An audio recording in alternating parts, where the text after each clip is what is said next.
সুতরাং আপনারা কি কাপুরুষের মতো কাফের মুশরিকদের গোলামি করে মরতে চান? বিড়ালের মতো 500 বছর বেঁচে থাকার কোনো লাভ নাই।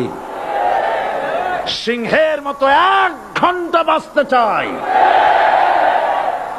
আমাদেরকে বলা হয় সাম্প্রদায়িক উস্কানিমূলক কথা নাকি আমি বলি। পত্রপত্রিকা দিছে না তারা? সাম্প্রদায়িক উস্কানি কথা, সাম্প্রদায়িক উস্কানিমূলক কথা বলি। সেই জন্যই বোধহয় শত শত মুসলিম আমাদের কাছে এসে মুসলমান হয়। মানুষে আর বোকা বানানো যাবে না। যাবে কি? আর বোকা বানানো যাবে? তারপর বলছে কি, এরপরে বলছে আমাকে বলছে রাজাকার। শুনে রাখো চট্টগ্রামের লক্ষ লক্ষ জনতা, পার্লামেন্টে যখন আমাকে এই কথা বলা হয়েছিল, আমার পার্লামেন্টের কলিগ জাফরুল্লাহ চৌধুরী সাহেব বসে আছেন এখানে, হ্যাঁ, জাফরুল ইসলাম চৌধুরী বসে আছেন পাশে, প্রধানমন্ত্রী সুদ্ধা, অন্তত 3 শতাধিক পার্লামেন্টের সম্মানিত সদস্যরা সেদিন বসা। 1997 সনের বাজেট বক্তৃতা যখন আমি করতেছিলাম, ডক্টর কুদরতে খোদা, নাম রাখছে কুদরতে খোদা, আসলে গজবে খোদা। এই লোকটি নাস্তিক, ইসলামের চূড়ান্ত দুশমন। তার প্রণীত শিক্ষা ব্যবস্থার যখন সমালোচনা করছিলাম, ট্রেজারি বেঞ্চ থেকে আমাকে বলা হলো রাজাকার। আমি আমার সমস্ত শক্তি একত্রিত করে বলেছিলাম শুধুমাত্র হিন্দুস্তানের রাজাকারেরাই আমাকে রাজাকার বলতে পারে। আমি বলেছিলাম 1973 সন পর্যন্ত আমি বাংলাদেশের কোন রাজনৈতিক দলের নেতা এবং কর্মী ছিলাম না। আমি রাজাকার নই। আমাকে রাজাকার বলে যদি তাকেও প্রমাণ করতে না পারে 10 কোটি টাকার মানহানি মামলা দায়ের করব। আমার এই বক্তব্য সারা দুনিয়া শুনেছে। পার্লামেন্টে আমার এই বক্তব্য রেকর্ড হয়ে আছে। সেদিন 3 শতাধিক পার্লামেন্ট মেম্বারের কেউ আমার চ্যালেঞ্জ গ্রহণ করেন নাই। যে কোনো ব্যক্তি পার্লামেন্টে গিয়ে আমার বক্তৃতা দেখে আসতে পারেন। এরপরে 1997 সনের 7 অক্টোবর দৈনিক জনকণ্ঠ পত্রিকা যখন আমার বিরুদ্ধে লিখলো, সেই পত্রিকায় সাইদির ওপেন চ্যালেঞ্জ 8ম পাতা, 1997 7 অক্টোবর, এত বড় 2 কলামে হেডিং। সেখানে আমি বলেছি বাংলাদেশের সকল সাংবাদিক, গোয়েন্দা বিভাগ, বাংলাদেশের সকল বুদ্ধিজীবীকে আমি আমার পিরোজপুরে আমন্ত্রণ করছি।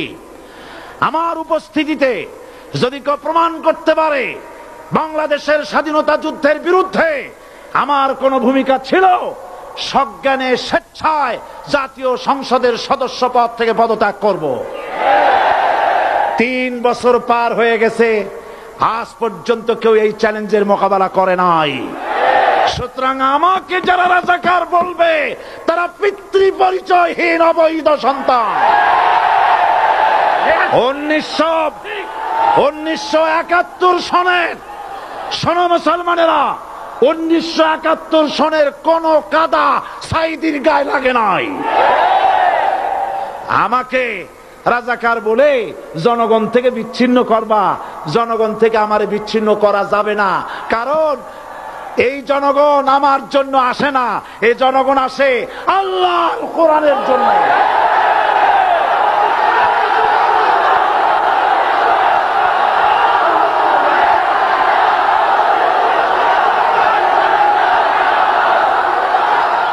যারা ইসলামের কথা বলে তারাই রাজাকার, তারাই মৌলবাদী।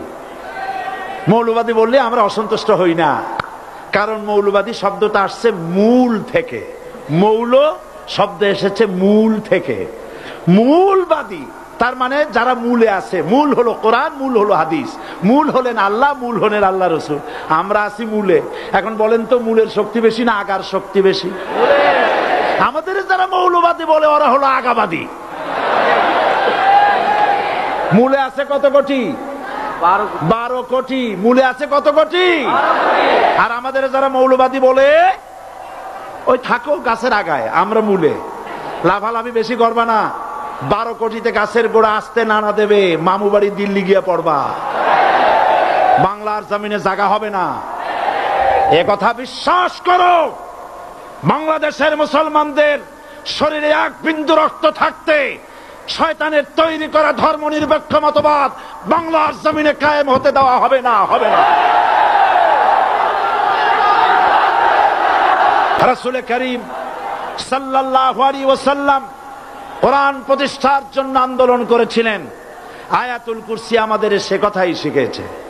আল্লাহ রাব্বুল আলামিন বলেন, আল্লাহু লা ইলাহা ইল্লা হুয়াল হাইয়ুল কাইয়্যুম। প্রাণ খুলে পড়েন, আল্লাহু লা ইলাহা ইল্লা হুয়াল হাইয়ুল কাইয়্যুম। আল্লাহ হচ্ছেন তিনি যিনি ছাড়া কোনো ইলাহ নাই, আইনদাতা নাই, বিধানদাতা নাই। আমরা মানুষের তৈরি করা আইন মানি না। 12 কোটি মুসলমানের দেশে আইন তৈরি করবে মানুষ, আমরা মানব না। পার্লামেন্টে তৈরি হতে হবে কোরআন দিয়ে, পার্লামেন্টে আইন তৈরি হতে হবে কোরআন দিয়ে।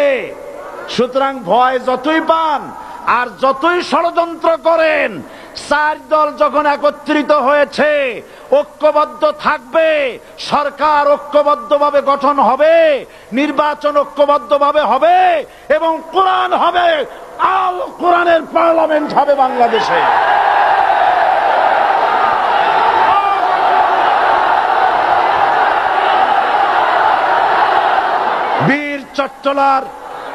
বীর চট্টলার মুসলমানেরা স্বাধীনতার ঘোষণা, এই চট্টগ্রাম থেকে স্বাধীনতার মহান ঘোষক প্রেসিডেন্ট জিয়াউর রহমান সাহেব দিয়েছিলেন। এই চট্টগ্রাম থেকেই ইসলামী রাষ্ট্রের ঘোষণা হবে।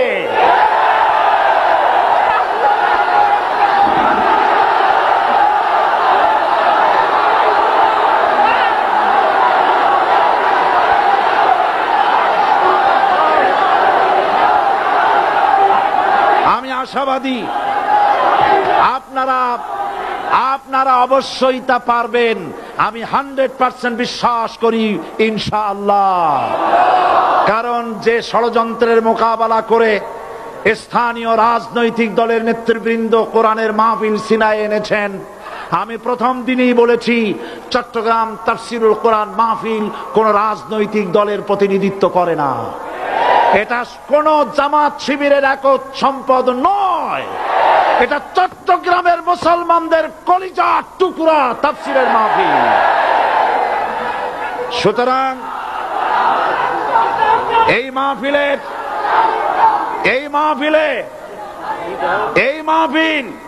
চট্টগ্রামে থাকবে ইনশাআল্লাহ কিয়ামত পর্যন্ত। 144 ধারা 288 হয়ে গেছে, ষড়যন্ত্র পায় পায় চলে গেছে। আমি ওই সব ছেলেদের বলি, সরকারি দলের ছাত্র হইয়া মুসলমানদের বিপক্ষে যাইও না। আমাকে কথা বলতেই হবে ইনশাআল্লাহ, কারণ আগামীতে আবার আপনাদের সাথে দেখা হবে কিনা আমি জানি না। কথা বলতেই হবে। বসেন, কেউ দাঁড়িয়ে থাকবেন না। আমি দেখতে পাচ্ছি বাংলাদেশের ভাগ্য আকাশে উত্তর গগনে কালো মেঘ জমা হয়েছে, ঝড়ের পূর্বাভাস লক্ষ্য করছি। যদি মোকাবেলা করতে না পারেন সক্ষম ভাবে, এমন অন্ধকার গাঢ় কালো অমাবস্যার রাত আসতে পারে যার সুবে সাদেক হওয়া অসম্ভব।